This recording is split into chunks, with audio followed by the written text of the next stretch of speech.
Isang maulan na umaga guys. So ngayong umaga dito tayo. Tapos na natin pakainin po itong mga isda natin. Pati yung mga alaga nating manok at ibon. Kung nakikita nyo kasi ngayon ito may hawak ko. Turkey Buster.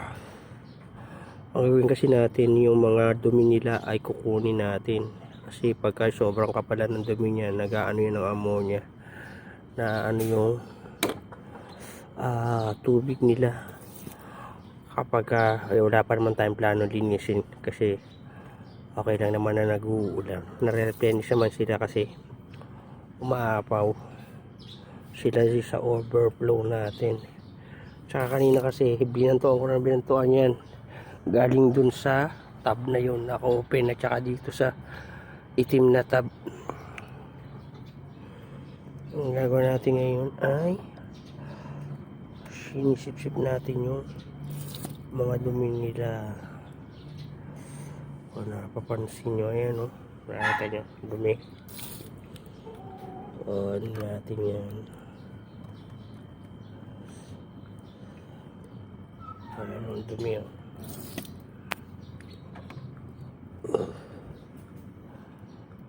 Para malinis ang kanilang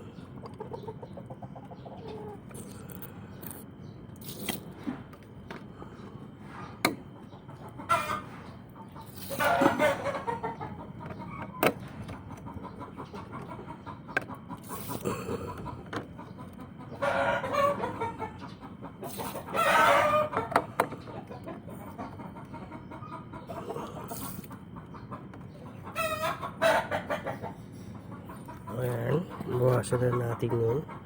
So dito naman tayo sa kabila.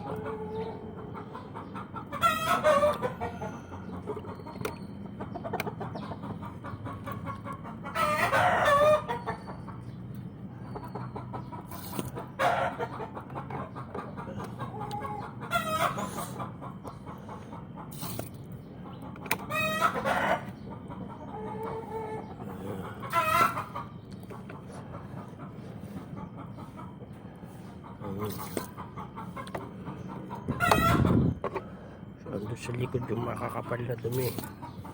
Kaya nag-ano yung ano nila.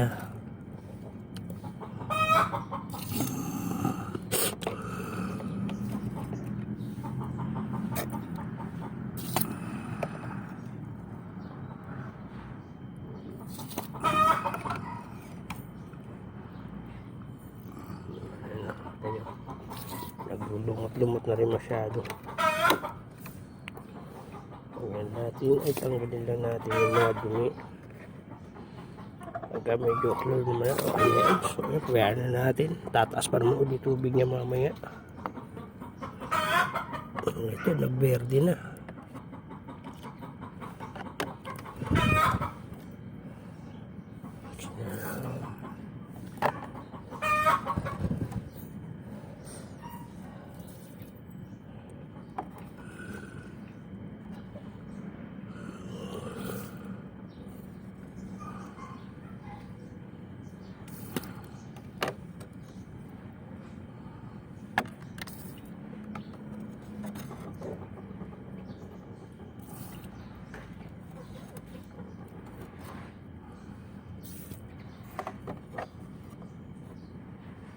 Ayan ang dumi. Dito pala sa sulok ng mga dumi niya.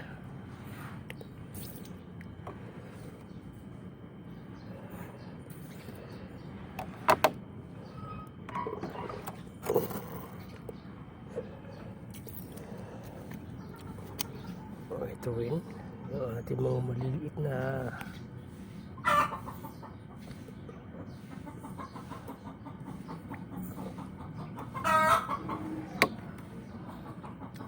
ito nga lang sa maliliit, no, ingat-ingat lang guys sa pag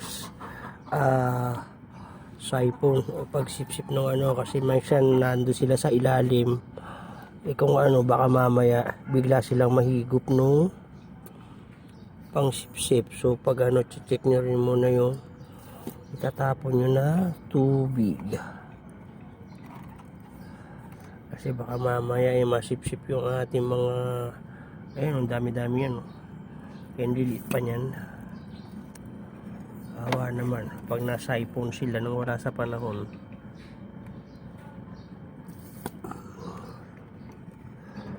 Oh, ayan ano natin yung kailangan natin yan. Lalo dito sa mga maliliit natin na fry.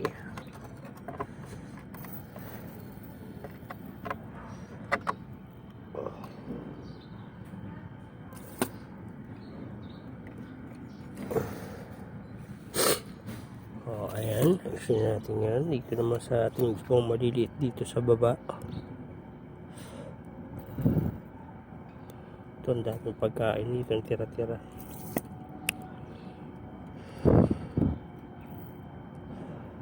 Ayun.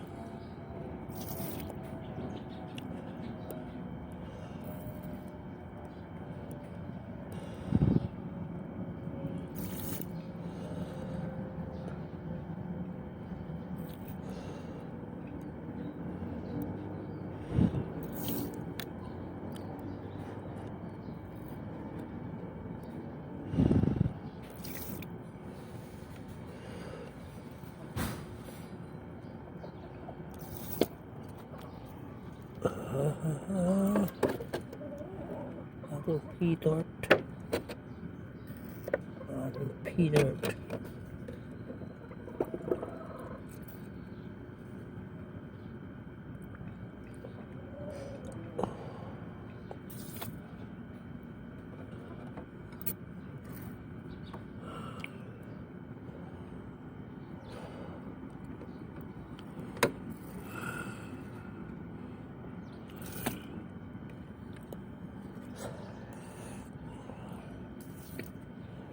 So ayan guys, hindi ko na pahabain tong video na to. Ilan tatlong tab na lang naman yung lilinisan natin.